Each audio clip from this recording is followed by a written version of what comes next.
Children and adolescents are not given enough responsibility, and also they're not given responsibility that's appropriate to the developmental stage, right? For at 13, the last thing I can speak for boys because I was one, right? Still am one in some ways, but the last thing a 13-year-old boy does easily is sit and pays attention, right? 13-year-old boys want to be out in the world and running and climbing and playing sports and doing things, fighting with each other, and all of that stuff.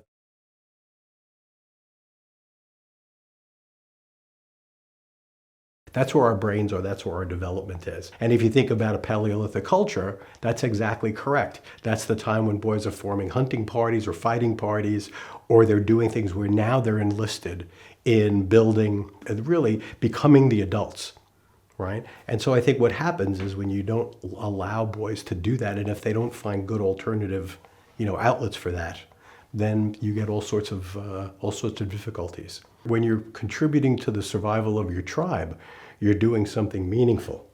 When you're told to just do well in school, it's an abstraction. There are some kids that are able to postpone gratification or be able to think of things in that way, but I wasn't. I had no real reason to study in high school. It really wasn't until the middle of college when it started to register to me, hey, I'm interested in something. And that's the real challenge.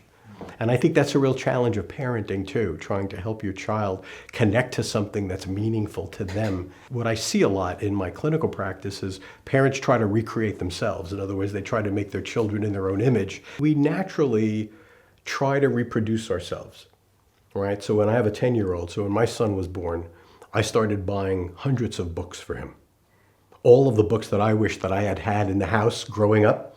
And my wife, who was a basketball player, bought every sporting piece of equipment that you could imagine. And so what we're finding is my son is neither interested in the books I'm interested in, nor is he athletic in any way. And so it's been an interesting switch for me because I had to wake up to the fact that he wasn't a little me. He was actually a whole new person that I had to get to learn about and understand and grow with. And so the challenge for me, and this is something I guess I would suggest that other people try, is to see if you can't learn from your children about who they are.